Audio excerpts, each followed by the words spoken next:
Good morning, everyone. This is JJ Risha with Pismo Ventures, and I have with me today Dr. Fred Haney, and of course, Stephen Kusama, who is the power behind everything we've been doing lately. So Dr. Fred Haney will introduce himself in a couple of minutes. I just wanted to tell you a little bit about what's going on. So today, we're going to talk about the Fundable Startup. Um, Dr. Fred Haney has a book about that, so I hope you all will be able to also take a look at the opportunity of purchasing that book too. We have a lot of webinars. We had a great webinar yesterday and one on Tuesday as well. So we have a lineup of webinars for the next 4 weeks. Please make sure you take a look at them. We will continuously remind you as well about all the different webinars that are coming up. Also, we have a virtual networking time right after this webinar is done. So the virtual networking will start as early as 10, but as long as we're still here, we're going to stay with the webinar until it's done. Then we'll jump over to the virtual networking. There is a link that Stephen just put up in the chat. It's called it's HIO Social App. So you've all been registered already. So if you need a password for some reason, the password is Fundable 2020 VIP. Also, it is in the chat. Just to give you an update on the competition, the deadline for the competition to apply is this Sunday at midnight.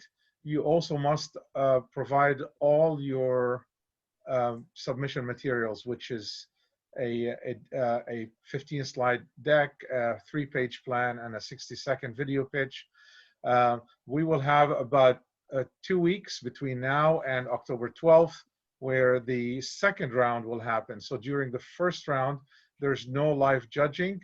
What we will do is we will be looking at all the applications and scoring them, and then the companies with that have the highest score, the 100 companies that have the highest score, will move to round 2 for live judging starting October 12th. So again, deadline is this weekend, this Sunday at midnight. Please submit your materials. Dr. Haney, the floor is yours. Please just give us a minute or two about your background, and then you can go ahead and start the webinar as you wish. Good morning, JJ. Thanks. Hi, all. Nice to be with you. I'm looking forward to our time together here. As JJ said, I've been working with startup companies for a long time. I'm not going into the details yet because that's a part of the PowerPoint presentation I have put together. But the point is that I've worked with startups both as a corporate executive, strategic planning manager, large companies, venture capital fund manager, an angel investor, and I've also been co-founder of half a dozen companies. So I'm going to do a screen share here and go through some slides with you.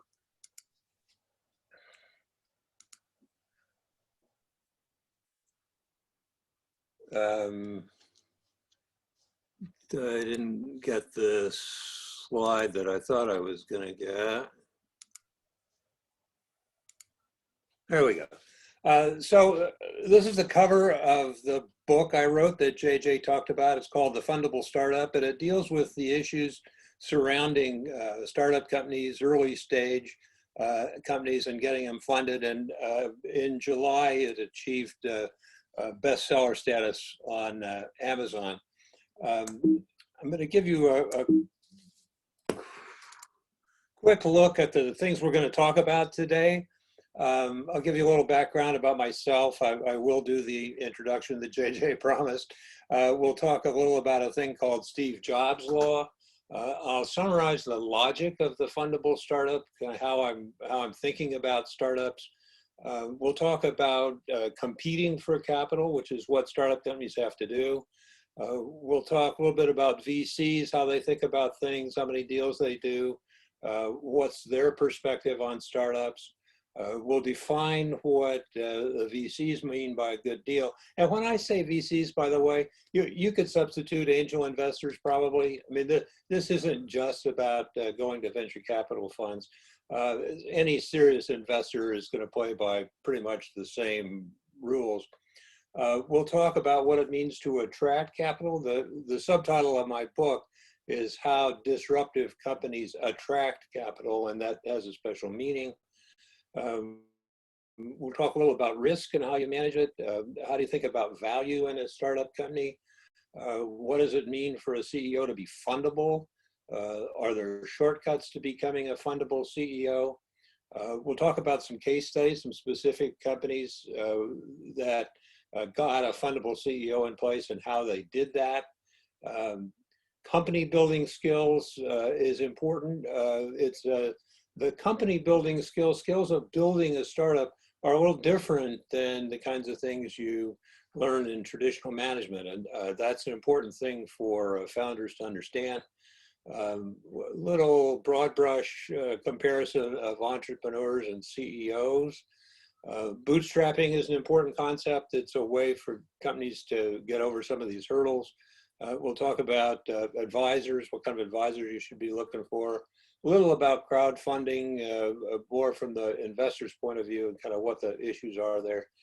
And finally, some thoughts about pitch decks.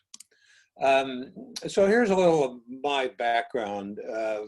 I've been involved for over 50 years. I've worked with probably a couple hundred startup companies, hands-on with around 100 probably. I started my career with a company called Scientific Data Systems. It was a small manufacturing company in California, computer manufacturing.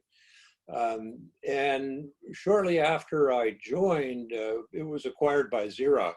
And Xerox turned me into a corporate strategic planning manager. At one point, I ran strategic planning for 7 business units of Xerox here on the West Coast. Not the copier business, it was everything else. It was computers, workstations, Ethernet, the Star workstation, which turned out to be the Apple Macintosh. So I was working with, and then there were probably another dozen startup companies inside Xerox that were competing for capital, trying to get launched. Then I did similar things at Computer Sciences Corporation and TRW. At TRW, I ran a division for a year and a half and sold it to California Microwave. And I also sold the Datacom International business of TRW to Data Point Computer Products. That was a $115 million cash deal. In the 80s, I got recruited by 3i Group, which is the largest venture capital company in the world. 3i Group is a big British bank consortium. They recruited me to set up and run a high-tech venture capital fund. It was called 3i Ventures. We invested $80 million in 60 different companies with an end result of 20 IPOs, 20 acquisitions, and 20 dead companies, and an overall return of about 25%, which for the time frame was amazing. In 1992, we tied Sequoia for the most number of IPOs, 7 in 1 year. In 1997, I worked with Luis Villalobos and 9 other people as a co-founder of Tech Coast Angels. We started that, and it turned out to be one of the larger angel groups in the country. I served on the original board of governors and for 7 years. And then after about 2000, I've been a co-founder of 6 different startup companies. So that's kind of the thinking behind my writing of the book. You know, you don't take that kind of a decision lightly. And I'm very embedded in competitive strategy. I actually took Michael Porter's competitive strategy class. So I wasn't going to write a book unless I thought it had some competitive advantage and some things that would make a difference. And this is what I thought would make it different.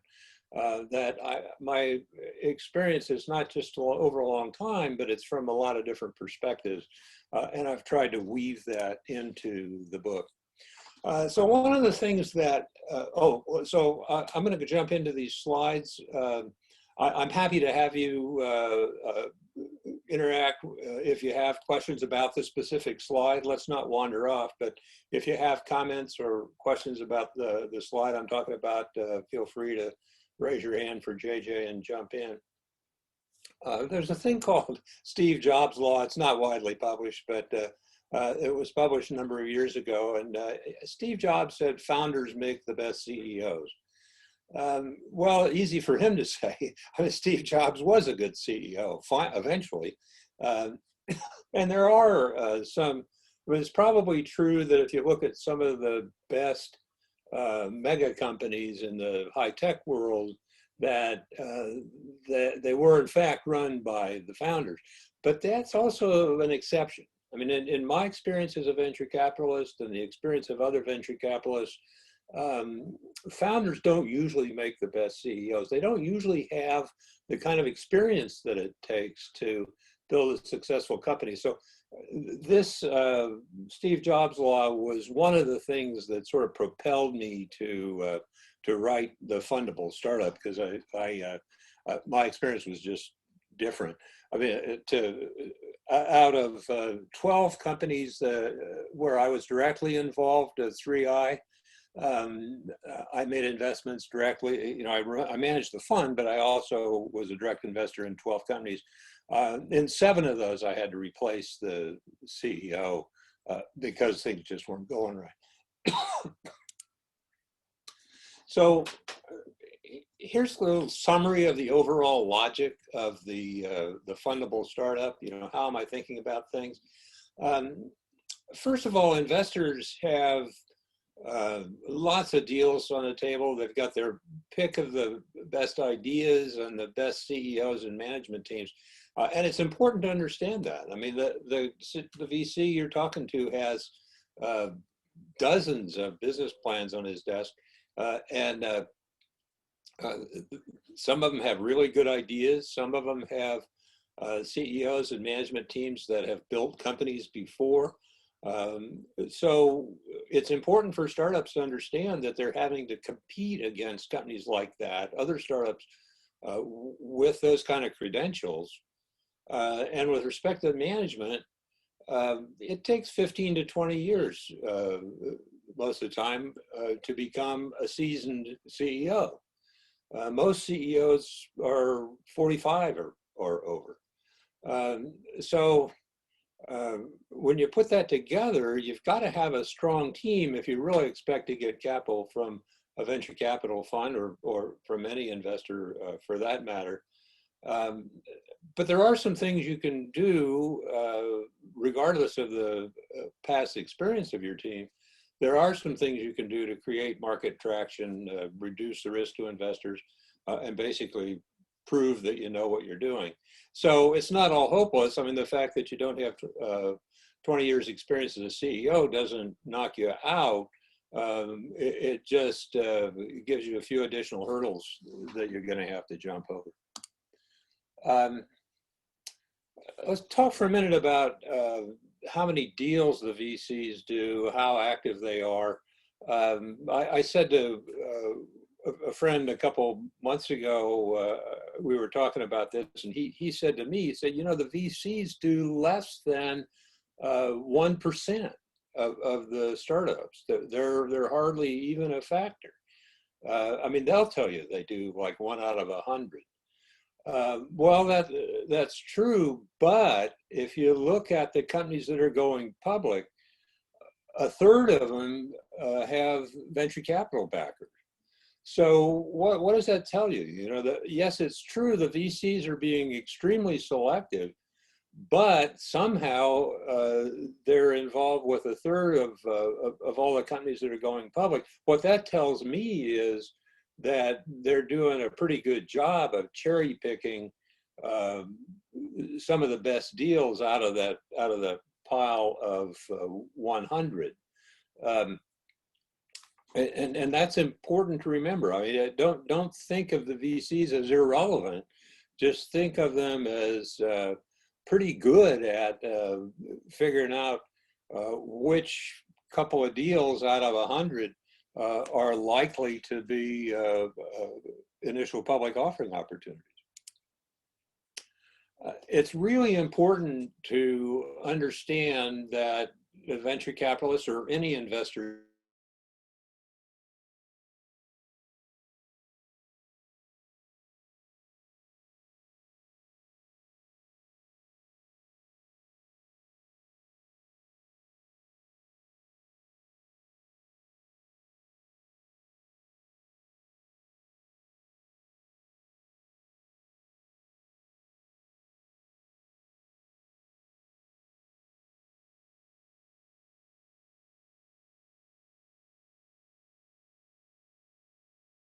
you're talking to, angel with business plans, decks, done it before. Why wouldn't he do that deal? You know, why would he do settle for anything less than that? So you have to compete, and it's very important for startups to understand that they're competing against other startup companies for capital. I mean, the reputation that a lot of high-tech startups have is they invent a better mousetrap, and they expect the world to kind of beat a path to their door because they've got this wonderful mousetrap. But it's not like that. I mean, you're really having to take your mousetrap out and convince investors that you're better than the other companies. So, and that's not an easy thing to do. The hurdles are quite high.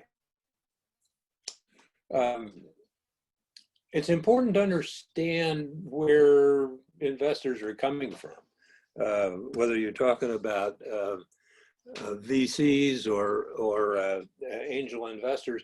At least in the case of venture capitalists, they're managing other people's money.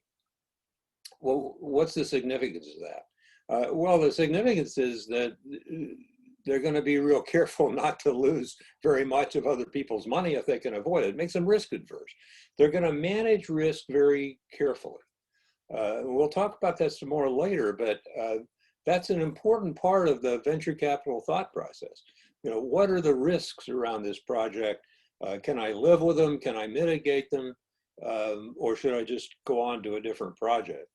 But the fact that they're managing other people's money is a significant factor. In the case of angel investors, they're probably managing their own money, so they don't quite have that problem.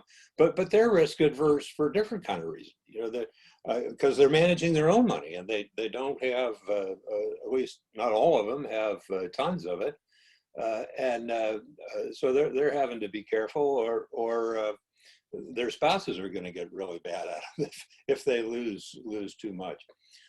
And like the guy at the desk a minute ago, the VCs and angel investors are probably seeing 100 deals a month. I mean, if it's not 100, it's 50, and in some cases, it's probably a couple hundred or 300, depending on the reputation of the venture capital firm. So they have their pick of the best deals, and somehow you've got to rise to the surface in the middle of that. What they're looking for, to simplify it, is what I would call a disruptive idea. By disruptive, I mean big, you know, has the potential for significant opportunity. The hurdle used to be like $100 million in sales. That's probably still a good number. I mean, not many companies reach $100 million in sales in a 5 to 7 year period of time. But some people would say it has to be even bigger. You know, it has to be a unicorn. It has to be a $1 billion IPO within 5 years. That's very hard to figure out which companies are going to accomplish that. But it's a sort of hurdle rate for the venture capitalist. and then finally, they know that they're going to need management teams that can make it happen. So they want what I would call a fundable management team. In the best of worlds, it's people who have done it before, so they can go back and look at resumes and past experience, and they may have a team that's done it before, or even within the same space, within the same industry segment. That does happen. I mean, there's repeat offenders within some of the same industry sectors. So that's what you're competing against, and it's important to understand that. The management issue, from an investor's point of view, it's a risk issue. If they have a team that's done it before, that removes a lot of the risk. I mean, one of the big risks is, can management execute it? Do we have a team that will be able to achieve its objectives and make this work? I mean, one way to get over that hurdle is if you've got a team that's done it before. If your team hasn't done it before, now you've got to do a lot of reference checking and find out, and it's okay. I mean, that's what VCs do all the time, but now they're more dependent on reference checking and trying to figure out how likely the people are to be successful. So this is another way of saying, what do we mean when we talk about a good deal? Most of them, all of the companies have a hockey stick kind of growth forecast. That's not unusual. But the important thing from a venture capitalist point of view is the forecast defensible? Are there numbers to back it up? Can we do some due diligence and go do some market research and competitive analysis and get comfortable that those kind of numbers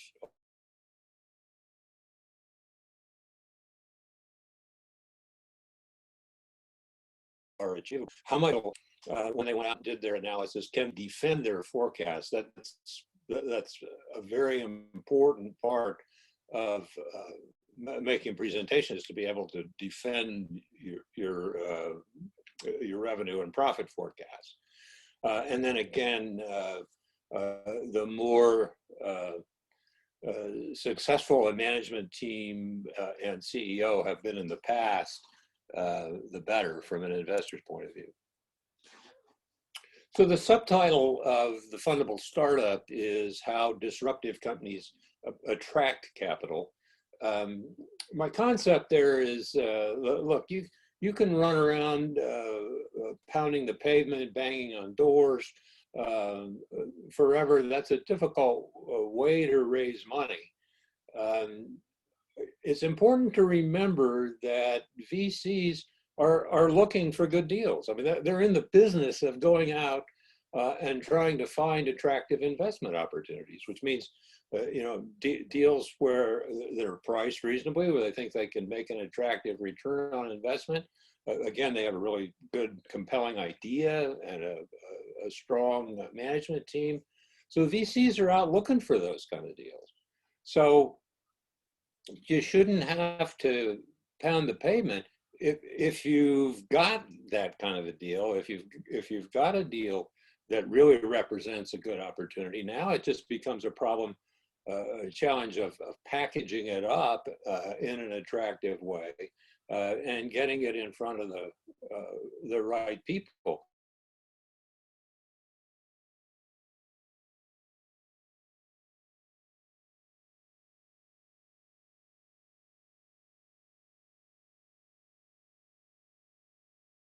And VCs are not, I mean, they're not hard to find. Angels aren't hard to find. We have to find several lists of the venture capitalists and angel investors, along with email addresses. Is it better to have an introduction in contacting them? Sure. But it's not absolutely necessary. I mean, again, they're in the business of looking for good opportunities. The point here that good deal solves an important problem is an important point. It's not just that there are lots of potential customers, it's also that the need is strong. The customers really need the product. It solves a problem that they can't solve today, or it solves a problem in a better way. And the buying equation is compelling. That's important. You know, it's a strength of customer attraction is important. It's really important to think through what it means to manage risk from an investor's point of view. Investors know they're going to accept some risk, but you know, they have their limits. They don't want too much. They don't want so much risk that companies fail. So let's think through in sort of a sequential way what some of the significant risks are. The first is just the technology feasibility. Is the technology viable? Is it realistic? Can it be done today? Does it really work? Is it cost effective? Can the product be developed? Can the product be manufactured at the kind of cost that management is projecting? Does the product work? Does it solve the problem it's supposed to solve? Will customers in fact buy the product? Do customers like the product? Are they coming back for more? How strong is their buying motivation? And finally, can the management team execute its plans effectively and make all this work? So if you have a bright idea in a laboratory and you approach investors with nothing more than your bright idea, you're basically presenting them with all these risks. I mean, the list here of 9, and there's probably more if you went into more detail, but you're basically asking an investor to sign up for all these risks.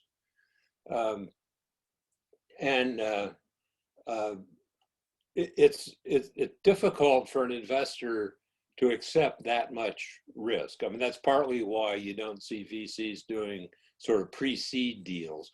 It's also why you see government loans financing things like technology development and sort of technology feasibility studies and that kind of stuff. The government's willing to finance some of that, but it's very risky for investors to get involved that early. One of the important things to understand about investors is that they take a sort of a negative approach to thinking through companies. I mean, when I first got into the venture capital business, I found myself getting excited about some of the technologies and products I saw. And I discovered it would be real easy for me to spend hours and days and weeks getting excited about some of these companies, but it wasn't good use of my time. And I kind of flipped my thought process around and said, if I want to manage my time carefully, I got to focus in right away on every company and ask the question, if this company were to fail, why would it fail? You know, what are the risk factors here that would cause the company to fail? And so then you make a list. You know, maybe there's 5 or 10 significant risk factors, and you go down through that list, and you either get comfortable that you can live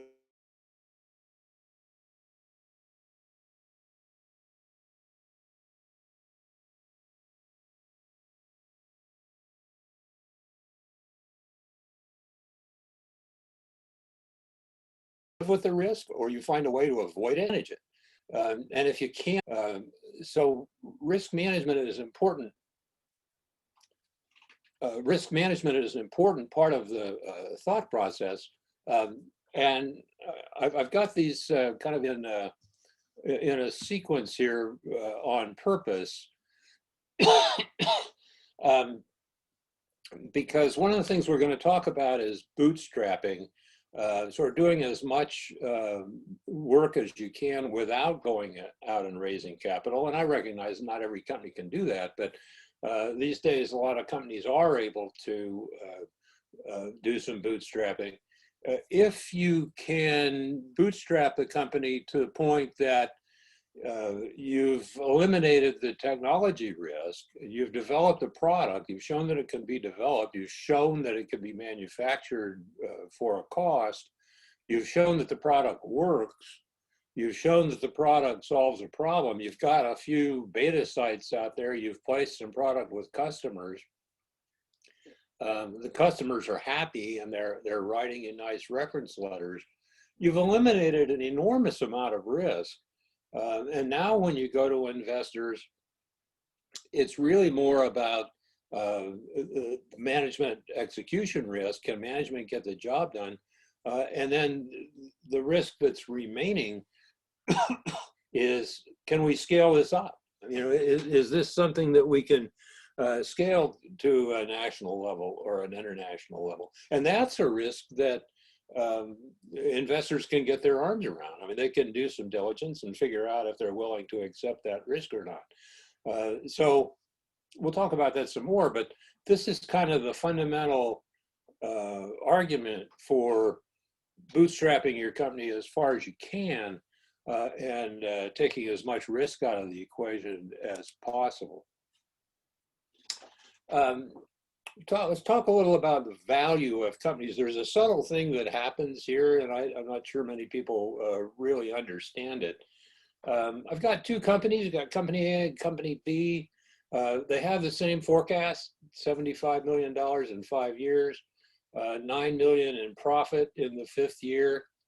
In the case of company A, investors buy the story and they're willing to put some money in, and maybe after the $1 or $2 million goes in, the company's worth $4 million. I mean, I'm just to make an example here using some numbers. But in the case of company B, investors don't buy this story and the company doesn't get funded. What's its value? I mean, its value is really nothing. So the point I'm making here is just that the real value of a company depends an awful lot on investor perception and whether they are participating, whether they're putting money into the company or not.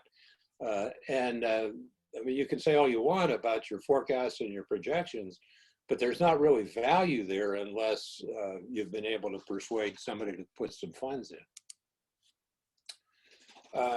Talk a little about the Fundable CEO. It's just a statistical fact. If you Google around, do some background search, you find that successful CEOs on average have at least 15 to 20 years experience, and most of them are 45 or older. When I was at TRW, I was actually acting as a division general manager for about 1.5 years, and I liked that, and I wanted more of it, but I looked around and realized that the average division manager in TRW was about 55 years old. I mean, at that time, I was in my early 40s, so if I adopted that as a career path, I would have had another 10 years or something like that, probably before I could have qualified for another assignment. Most CEOs have climbed the corporate ladder, and here's an example of somebody who starts out as an engineering officer and moves up through different layers of manager to assistant general manager, deputy general manager, which in a large company, in a division of a large company, is kind of the equivalent of a CEO kind of slot. You can't underestimate the value of that experience. It really is a learning process. There's a lot to learn. I mean, it's planning, it's execution, it's hiring, firing, motivating, managing, and there's a difference between managing people, guys who are really doing the building blocks versus managing other managers. It's a different kind of experience. Not to underestimate that the value of that experience. Is there a shortcut to having those kind of skills? I mean, is there an incubator or an accelerator or something that can take an inexperienced founder and turn him into an experienced CEO? Not really. I mean, I don't know how you compress that learning cycle into any kind of a short period of time. Just to give you a couple examples about the importance of a CEO and how they work. These are case studies from the Fundable Startup. DRC Computer was started in the late 90s. The invention was reconfigurable computing, a very high-powered way of sort of merging hardware and software in a way that you could build a computer that could be re-architected on the fly. I mean, the underlying architecture of the machine could really be redesigned on the fly in a software, firmware sort of way. It was a good idea, attracted some attention, got some customers. The founder was a very bright technical guy. And he built up a staff and got some contracts and had some revenue, but he was not able to raise venture capital. And the primary reason was that he insisted on being the CEO, and the VCs just didn't see him as the person who could build a successful company. So when the dot-com bubble came along, that company crashed. But I went to him and said, Steve, I think you've got a really good idea here.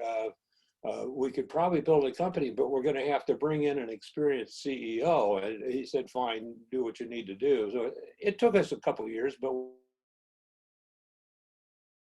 we found a guy who had been the VP of operations for Tandem Computers up in Silicon Valley. And he was sort of in between us.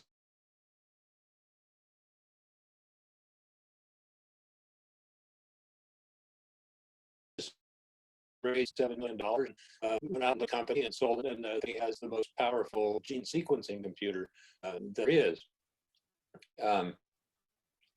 Another example, this is a little different way of coming at the CEO issue. Novodyne Therapeutics is a vaccine for staph infections, and that's a company that I helped start in 2003. And I served as the early head honcho. You know, I didn't have an official title, but I was acting like chairman and CEO.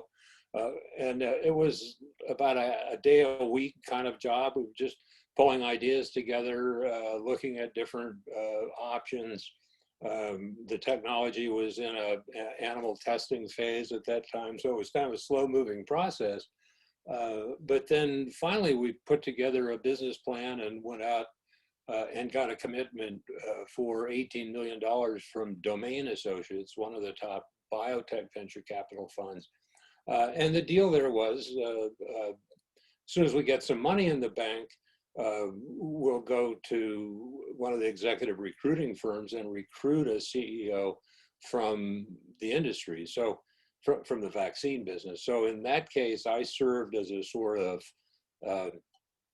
bridge to a CEO that the venture capitalists considered to be fundable. And then Parcel Pending is interesting. A lot of you probably know Lori Torres and know her story, but even before her company really got up and running, I wrote a case study about her in the Fundable Startup. And my message was that I thought she was the kind of CEO who had a pretty good chance to succeed, even though she hadn't been a CEO before. I mean, technically, she was not, you know, you could argue about whether she was a fundable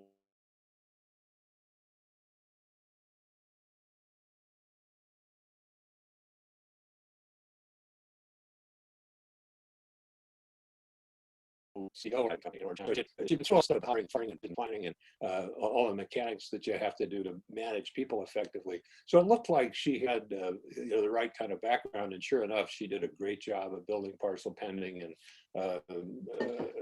selling it for over $100 million in 2018. It's important to think a little about what I call company building skills. And this kind of comes up in the context of startups that want to bring in CEOs or managers who have been successful at large companies. It just doesn't always work.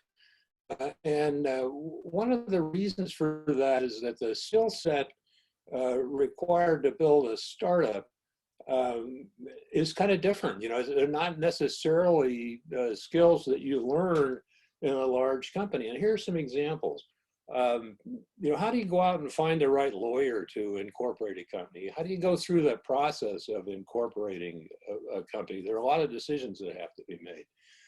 How do you allocate stock in a company to build and motivate an initial team, a founder's team in a company, or maybe an implementation team? How do you sit down with a blank piece of paper and write a business plan? That's something that most executives in corporations have never had to do. To just start from scratch and create a business plan and a competitive analysis and a competitive strategic positioning plan. How do you create initial value in a startup? Again, that's not something that you learn in a large company when you're basically just there as the overseer of a system that's put in place where every quarter you do this plan and this plan and this plan and update this and update that. You're not learning some of these fundamental steps that you have to learn in a startup. Another one is, how do you go out and get your first customer? How do you get somebody to try something for the first time? How do you service that and turn that into repeat business?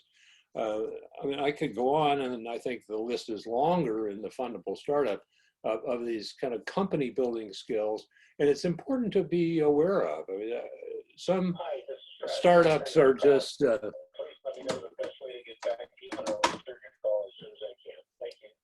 some just way too quick to assume that because somebody's had great experience in a large company, it's going to work well in a small company. It's not necessarily true. Fred, there are a couple of questions. Would you like to take them on? Sure. If you click on Q&A, you can see them, but it says, so Mohan is asking, where can one turn to in order to fill a few slots in a management team? You touched on that earlier. I'm looking for the Q&A. It's at the bottom. But I can repeat the question. I see it. Okay. I understand the question. Well, finding people, of course, is a challenge. I mean, I don't know how to answer that other than to say networking. I mean, startup companies probably don't have the luxury of going to executive recruiters. I mean, they're unless you can find one that's willing to work for stock or stock and cash or something like that.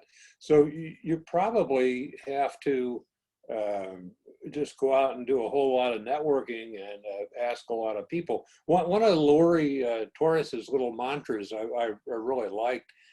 She said, I can solve any problem. I just have to find people who can help me solve it. I think you can't underestimate that value of finding people. I mean, that, in some ways, that's your challenge as the founder of a startup. It's finding the people who can help you make things work. Short of going out and doing a lot of networking, going to events, contacting people, getting emails out, writing job descriptions and sending them around is a good way to do that. I mean, you know, if you say, hey, I'm looking for a web developer, right away, people, the reaction is, well, what does that mean? I mean, what do you really want them to do? So writing down a job description and circulating it in your network is probably not a bad idea. There's one more question. The next one is, do you see it? I see the Q&A, but it's not opening up for me. It may be hidden by my screen. Okay, I will read it for you. Is there a bias of VCs and angel investors towards investing in digital or app products?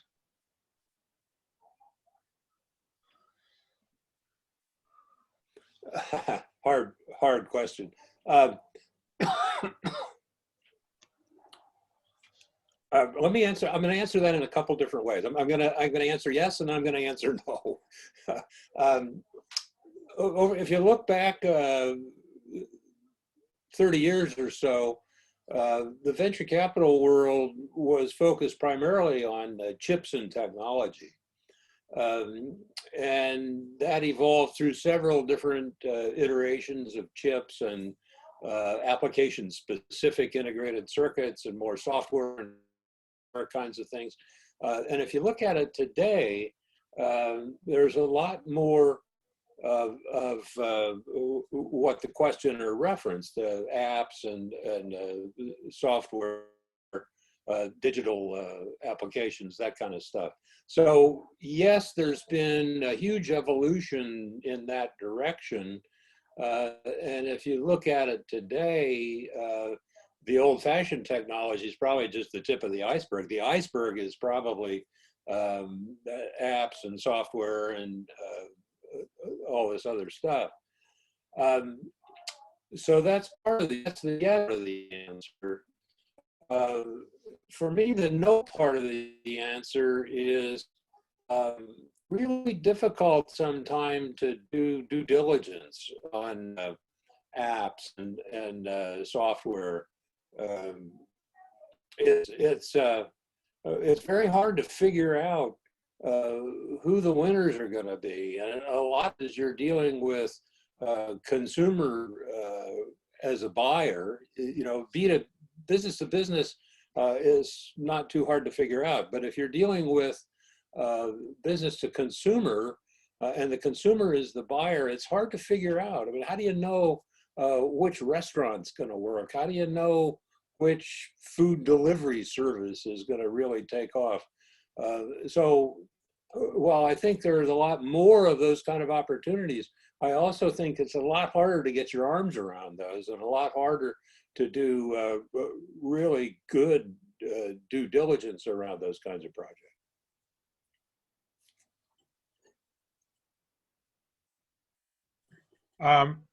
These are the only, well, there's one more follow-on questions, and then maybe you can continue. How does one value the startup initially to offer stocks to management team as incentive? Is that outside, or are you going to touch on that? I wasn't really going to talk about it. The book does talk about it. I mean, my ultimate answer for valuation is that startups should learn how to do net present value calculations, discounted cash flow calculations. That's how the VCs are looking at deals. It tends to give pretty low valuations, so it's not necessarily the final answer, but it forces you to really think through assumptions about your revenue and expenses and costs and potential profits and cash flows, future capital requirements, all that bunch of stuff. You build a 5-year model of the finances of your company. And if you Google around there, you can find some pretty good articles on how to do net present value valuation for a business, or discounted cash flow valuation for a business. It's a good exercise because it sort of forces you to really think through your assumptions. And it also gives you a good basis for talking to investors. The other thing I would say about that is, remember that investors are professional company valuers. That's what they get paid to do. So don't insult them by telling you you've done all the homework and you know what your company's worth. They're probably better at valuing companies than you are. You may not like that, you may not like their number, but you want to be a little careful not to insult them when you present your thinking about valuation. All right, these are all the questions so far. So this slide about entrepreneurship, CEOs, and successful startups is sort of an interesting, very high-level view of things. One of the themes I dealt with in writing the Fundable Startup is I kept asking myself the question, where does entrepreneurship stop and professional management start, or is there such a boundary? You know, we're teaching a lot of people about entrepreneurship, but is that going to make them people who can go out and build a successful startup? I mean, you know, if you teach young people a lot of entrepreneurship, you still haven't given them the 20 years of management experience they need to be seasoned CEOs. So how do you piece all that together? So I did a fun little study about a year ago. I forget the exact numbers, but I pulled up all the articles I could find on CEOs and all the articles I could find on successful startups and all the articles I could find on entrepreneurs. And then I went through and looked at what words were mentioned the most in each of those categories. And you know, in each one, there were probably a dozen words that kind of stood out. But it was very interesting. In the entrepreneur collection of articles, the word that was used the most by far was passion. I mean, and that, you know, that sort of rings true. If you think about how we think about entrepreneurs, we think about passion, determination, stubbornness. You know, I'm gonna find a way to make it work, and that's fine, but maybe not sufficient. Probably necessary, but maybe not sufficient for success. In the CEO articles, the word that stood out the most was the word process, which hardly showed up at all in the entrepreneurship articles. So for me, that little study kind of highlighted a difference in emphasis. I think building a successful startup can be largely about entrepreneurship, but it's not just about entrepreneurship. It's also about the process and the steps you have to go through to build a successful company. And then the other one that was a little bit of a surprise to me, but again, maybe it shouldn't have been, was my articles about successful startup companies. The word that jumped out the most, it was actually a phrase, it was a market understanding. That was sort of the key thing to building a successful startup company, and it wasn't mentioned a whole lot in either the CEO articles or in the entrepreneur articles. So that it's an interesting little perspective. I mean, obviously you need all of those things, but when I think there are people who sort of equate startup success with entrepreneurship, and I think that's a little short-sighted. I mean, it's a little misleading because it leaves out the importance of management process and the importance of understanding markets.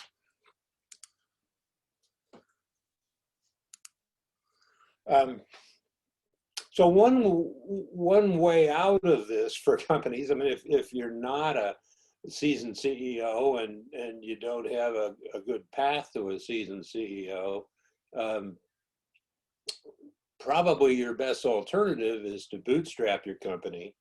And by bootstrapping, I mean just take it as far as you can without capital, or maybe on a very small amount of capital, you know, money from friends and family. One of the successful companies in my portfolio is a company called LiveSafe.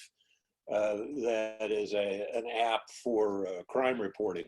And they did just a magnificent job of using their initial stock to build a little implementation team.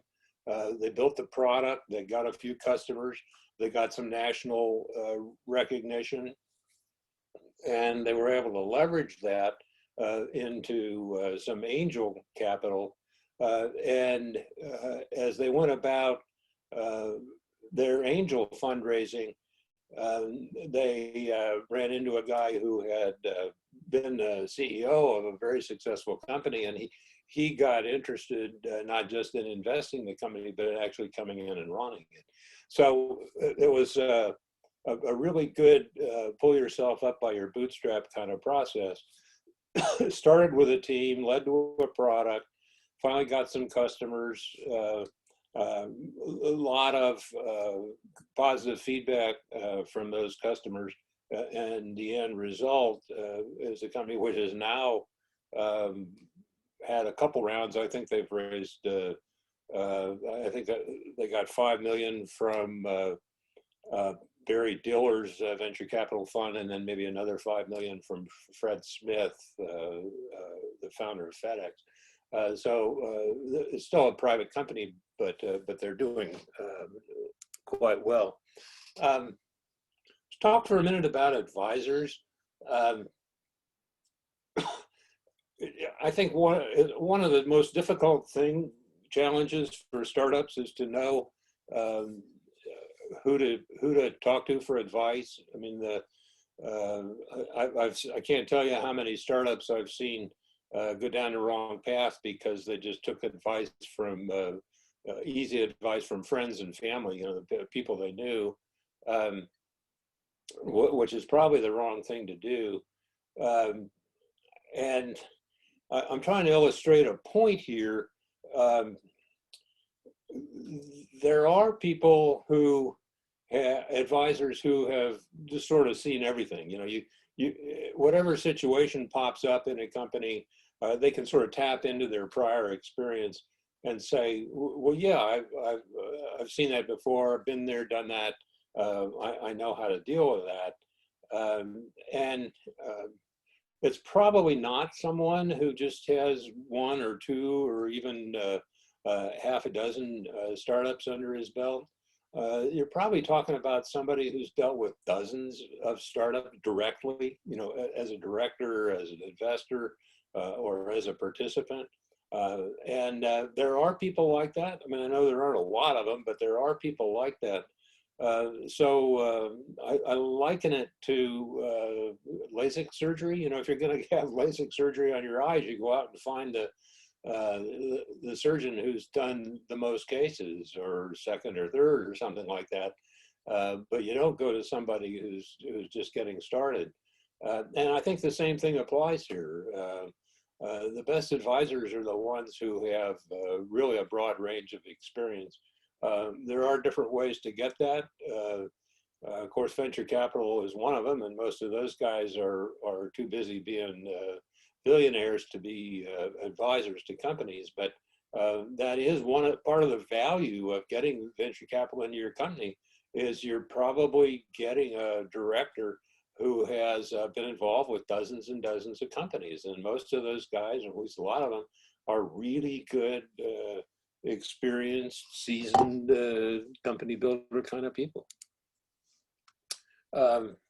Quick comment about crowdfunding. I think, especially in today's environment, I mean, I think things are slowed down some because of COVID, that's for sure. Crowdfunding may be an alternative. We had at Money Club, we had a company the other day that has an interesting COVID solution. It's in addition to a mask, you actually wear a breathing apparatus that pumps some material into the air that kills the COVID virus. So you're not just filtering air, you're actually killing the virus. The short-term opportunity there is to help people who really have to travel during the infection time here. So it's a hurry up, get it funded, get it on the market kind of thing. And for them, a crowdfunding sort of situation is ideal. From the company's point of view, I think crowdfunding represents a pretty good opportunity. Valuations can be pretty attractive, and the amounts of money can be okay. The thing I worry about from the company's point of view is, well, what happens next? I mean, if you get your valuation pumped up too high, or you don't get enough money to achieve some truly meaningful milestones, you may have sort of painted yourself into a corner. This slide is written a little more from the investor's point of view. I don't know how the crowdfunders really make it work. I mean, they don't have the tools that the VCs have to do really good due diligence. A lot of them probably don't do the kind of competitive analysis that should be done, or the reference checking. They may not be very sophisticated about valuation, and they're probably not able to do enough deals to get a diversification across 35 different companies, which is about what the VCs need in order to build a fairly safe portfolio. So it'll be interesting to see in a couple years what kind of returns investors are getting from crowdfunding, and how much follow-on companies are able to get from crowdfunding. My preference would still be to get money from angels or VCs if possible. Comment about pitch decks. I obviously see a lot of pitch decks. I see a real trend recently in the last couple of years. Somebody thinks that it's cute to pack pitch decks with pictures. The slides I've used today, by the way, are sort of opposite my normal strategy. I mean, I'm using a lot of graphics, but that's because I'm here to talk about it. You should not assume that you're always going to be there to explain your pitch deck. I mean, sometimes you're going to use your pitch deck to try and get an investor's attention and get a first meeting, or a VC may pass it on to his partners, or he may pull it out of his desk 60 days later as a refresher. So you can't assume that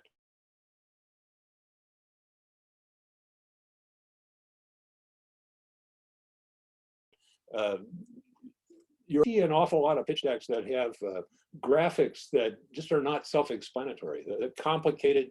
They don't really explain what's going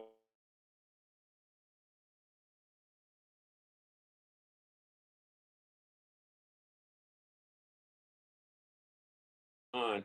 Sort of leads me to say I see a lot of it would actually be more effective communication if you just wrote down 6 words, make a short little bullet point. I mean, in the end, it's really about the message, it's the substance, and how well that's being communicated. I think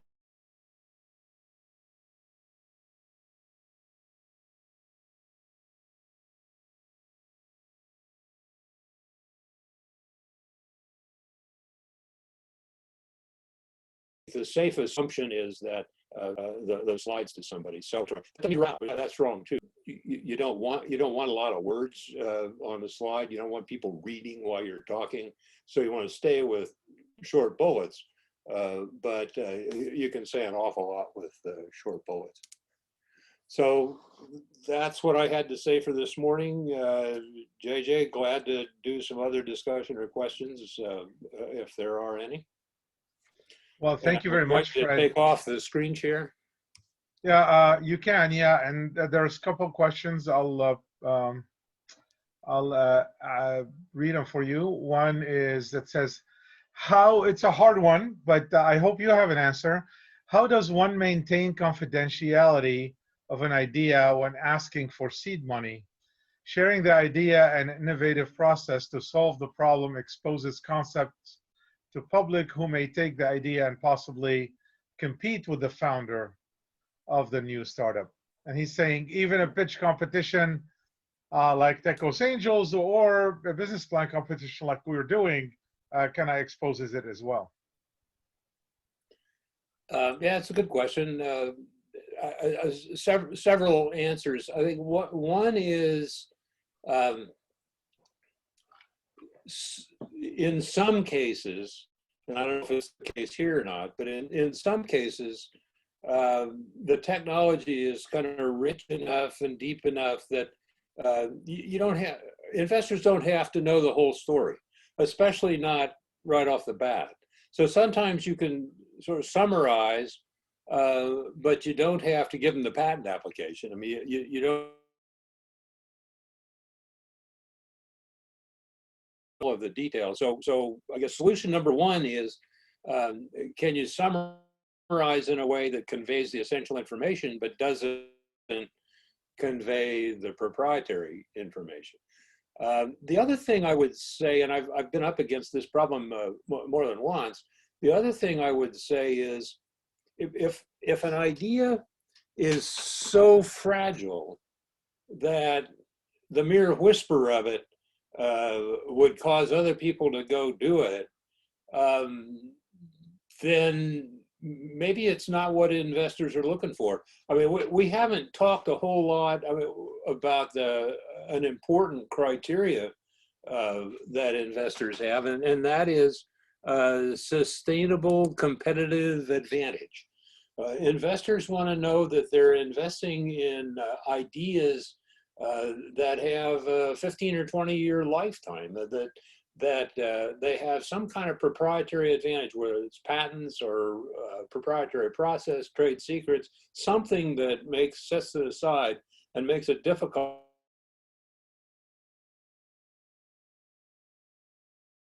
So if an idea is so mere whisper of it could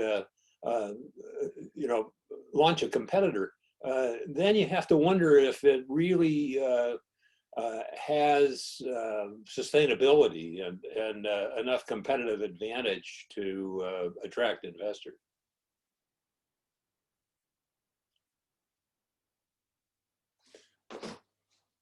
I'm not hearing you. Are you muted, JJ? I'm not hearing. Yeah, I'm sorry. Yeah, I was going to say these are the only questions. If anyone has a question that would like to come in for a live question via audio, video, please raise your hand and then we will let you in. Here we go. We have already someone that is raising their hand, and this is Deepu. And give me 1 second and I'll make you available. And then we have Anthony as well. Deepu, go ahead. You need to unmute. Sorry. Okay, can you hear me now? Yes, not so loud, but maybe get closer or something. Okay. Is it okay to put your pitch deck on your website, or would that constitute a public solicitation? Is it okay to post the pitch deck on a website? Is that what you said? Yes. That's the question, Fred. Is it okay to put your pitch deck on a website, potentially for someone that's looking to raise capital? Or will that be a public solicitation and run afoul of the securities laws? I can't hear you very well, Deepu. I'm sorry.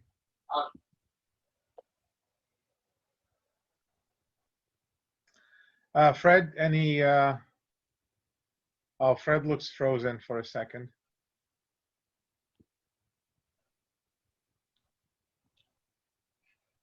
JJ, I posted the question in the chat box. Oh, in the chat box. Okay.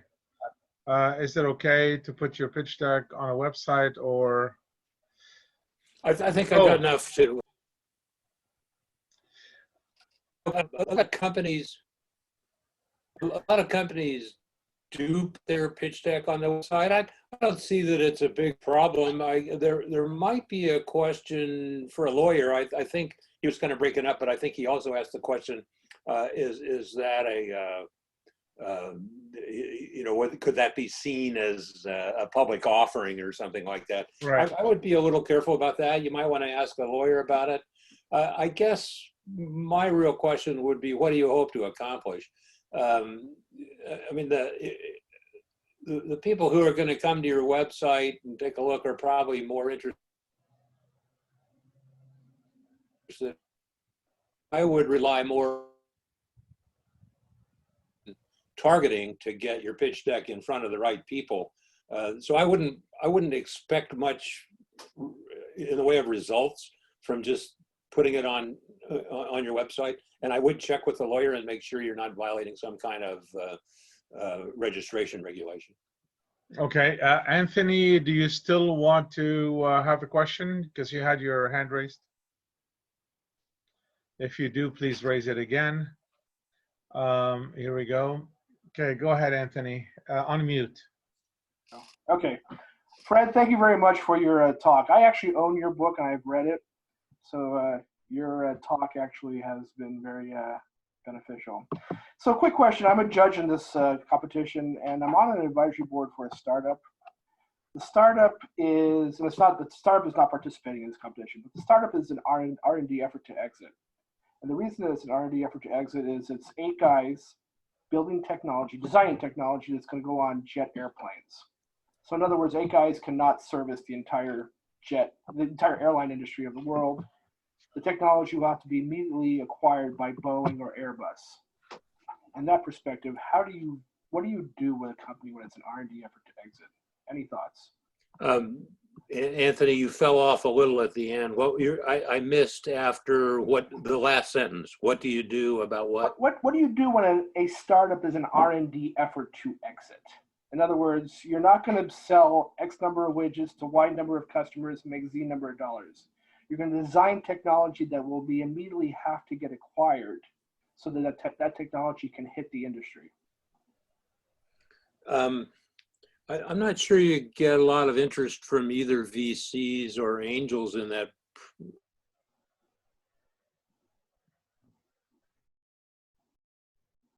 Oh, wait, Fred is frozen again. Process. Maybe from an angel. I mean, guys who run around.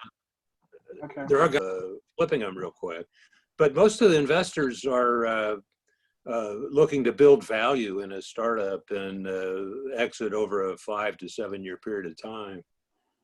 Yeah, that's what I thought. I thought that an angel would make the bet and then it would be immediately acquired by an industry participant. And you're confirming what I'm thinking. I appreciate your answer. Thank you. Yeah, I mean, you might find that. You might find somebody willing to do that, but it's sort of outside the normal process. Okay, no, I appreciate your answer. Thank you. Thanks for buying my book. You're welcome. Thank you, Anthony. Appreciate that. Anyone else would be interested in asking Fred a question? So we have the virtual networking right after this. It's Friday, so consider it happy hour. Yeah, early happy hour for 10 a.m., but it is happy hour for a Friday. Any other questions that we can answer for you? Fred is here and available, either in the Q&A or live. All right, we'll give it another 10 seconds here. If no one raises their hand, we'll move on. Oh, here's Ong. All right, Ong is, go ahead, Ong. You're on, unmute. Can you guys hear me? Now we can. Okay, great. Thank you. Thank you for taking the time to share your presentation and also your knowledge with us, Fred. So here's the thing.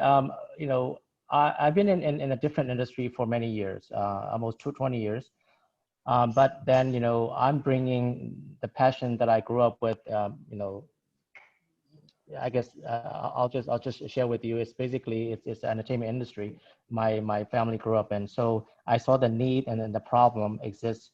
Not only in the U.S., also globally. So that's what I'm trying to solve the problem and trying to build a platform. So my question is this: looking at I understand the tenure is important, experience important, because that's experience is something that you can't teach, right?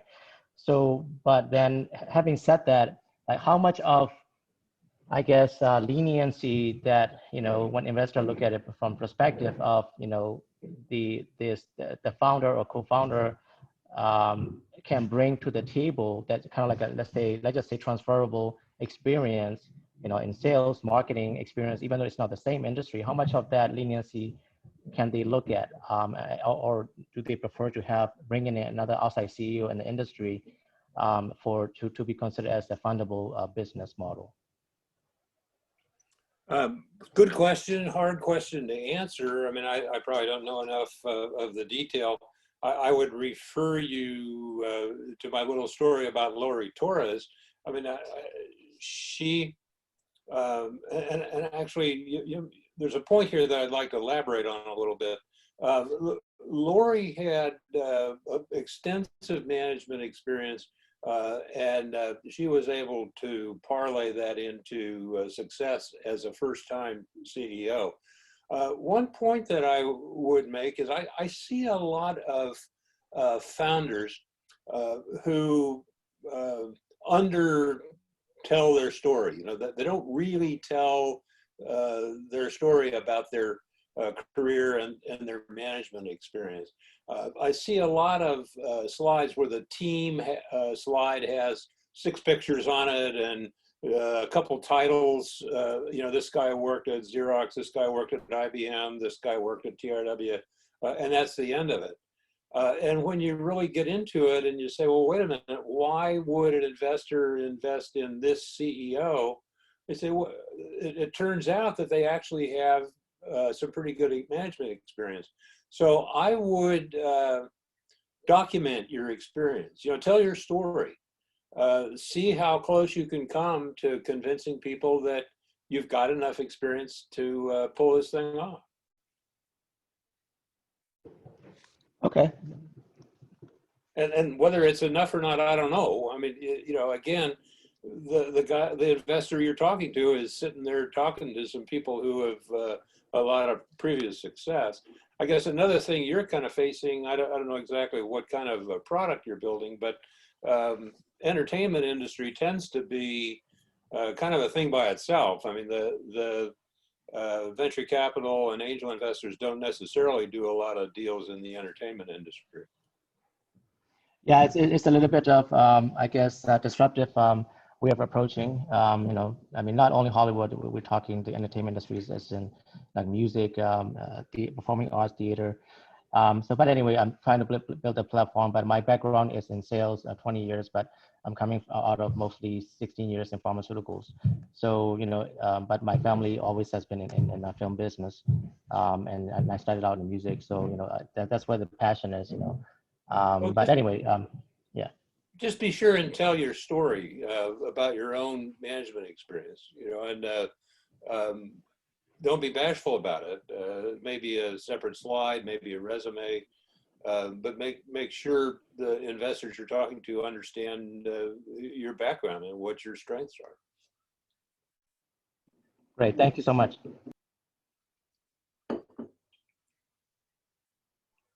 Thank you, Ang, very much.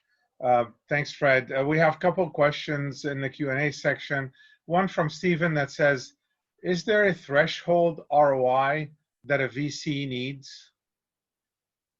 That's a really good question.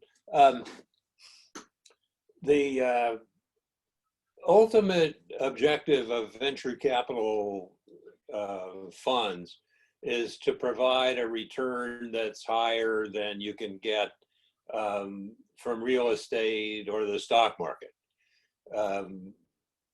And of course, that's a little deceptive because there are mutual funds where if you look at the past 10 or 20 years, you could be making 20% return or something like that. So what does that mean? It's generally taken to mean that their overall returns want to be in the 25% annual return or higher. But that number has really jumped up and down. I mean, there have been years when it's been higher. There have been a lot of years when it was a lot lower because of economic conditions, stock market conditions, et cetera. So their overall return is, do better than the other investment alternatives, and maybe 25% is not a bad way to think about a target. But for individual deals, if they set their hurdle rate for individual deals at 25%, by the time they lose almost half of them, then their returns would be much less than 25%. So the hurdle rate for an individual deal, their target return on an individual deal is probably more like 60, 70, 80%. I mean, when the VCs do their discounted cash flow calculation, they're probably using a discount rate up in the 70 or 80% range. When angel investors say, I want to make 10 times my money in 5 years, that translates to about a 65% compounded return. So somewhere in that area is probably how they're thinking about a hurdle rate. But you got to remember, they're going to end up losing almost half their companies, and a bunch of them are going to produce terrible returns. I mean, their returns are going to be created by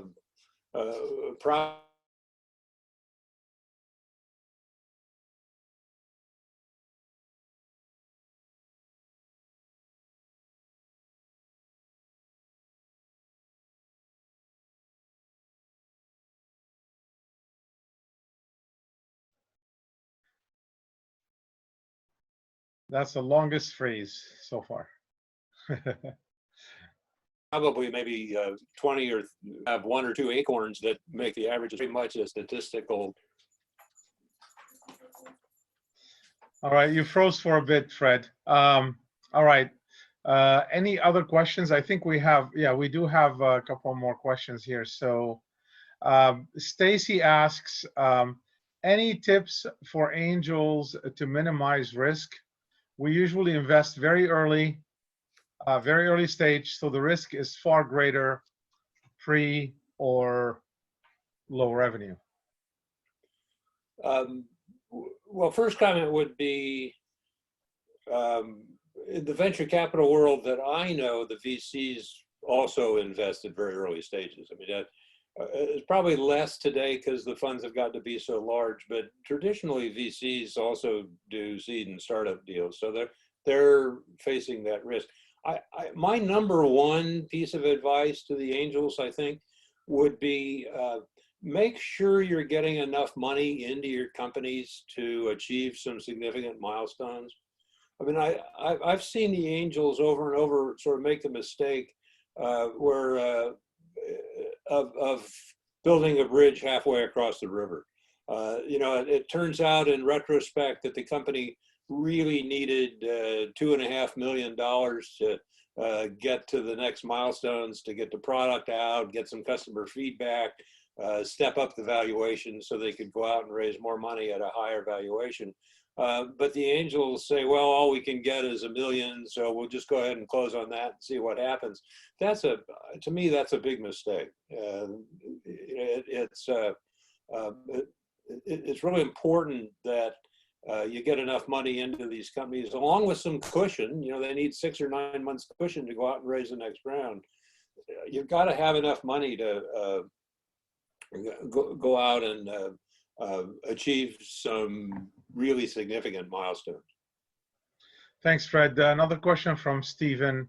He says, thanks. And do VCs expect a subsequent round so they have to plan for dilution? Yes. That's a quick answer. Well, it's an important concept. And we didn't really talk about it a lot. there is, and this is kind of an important difference maybe between venture capital investors and angel investors.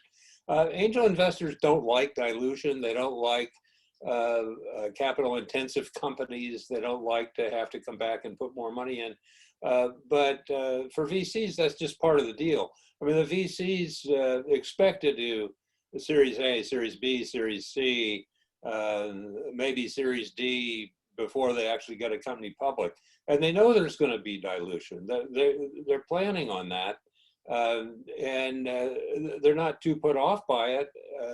The challenge is, well, it's the old thing you've heard before, you know, yeah, it's a smaller percentage of the pie. Hopefully the pie has grown enough that we end up making a lot of money. I mean, a lot of venture capital deals, they might go in and initially own 20% of a company or something like that. And after all the dilution, maybe they only own a couple percent. But if you get a unicorn exit, you know, a couple percent of $1 billion is not a bad return. Yeah, yeah. All right. We have a question from Mark. Mark says, what is the simplest way to identify angel investor groups within your business segment, knowing that most investor groups only invest in certain target business segments? I don't know, that doesn't jive real well with my experience. I mean, like Tech Coast Angels, for example, is not targeted. I mean, they don't cover every conceivable segment, but it's very broad. I think you just have to approach Tech Coast Angels and see if there's interest in your sector. I'm not sure investors are, well, let me say it this way. It generally doesn't work very well for investors to target narrow segments. Healthcare maybe, chips maybe, apps maybe, software maybe, those kind of broad sectors. But the more an investor narrows his sights on a target sector, the more opportunity he shuts out. And the problem is you can't find enough opportunity to build the diversified portfolio you need. So I would not view investors as highly targeted. Most of them are pretty general purpose. That's not to say they'll do anything. Yeah, they have their specialties, but I wouldn't try and select on that basis. I would just approach every group you can find and sort of find out where their interests are and run your ideas past them and see if it's something they can deal with. All right, thanks, Frank. Last question, and then we're going to ask everybody to jump to the networking session. It's virtual networking on Ohio. All you need to do is log in using the link that you have in the chat. Also put the password if you need to, otherwise you'll jump right in. And then you can create a table and join others. So please join us there. Fred, the question from Gary is, thank you for your time. What is your experience or opinion on the success of safe notes as opposed to trying to value the company? Yeah, it's good question. Very, very topical. Well, first of all, I certainly like safe notes better than convertible, the previous form of convertible notes. The problem with yeah, you're talking about the KISS, right? Well, SAFE, I forget the acronym, but it's basically a convertible note that specifies what's going to happen on maturity. You know, what happens if we don't raise Series A? That right. Was the problem with the old convertible notes. Too many of them were either silent on that question. Well, what happens if the company doesn't raise Series A? Or you know, terrible things happened. The note converted to a demand note for the investors, so the investor, you know, secured by the technology, so the investors could take the technology. And what you really wanted to have happen, the obvious thing, at least from the company's point of view, was the note should simply convert to a percentage of the company's equity at a pre-specified valuation. That's what the SAFE does. That's basically the whole thing. But but that's only part of the answer. Investors don't like that mechanism, and the reason is that if I'm coming in at very early stage, you know, seed or pre-seed or Series A, I'm taking a lot of risk. If you remember my slide, I had a dozen risks listed out. I'm taking all those risks.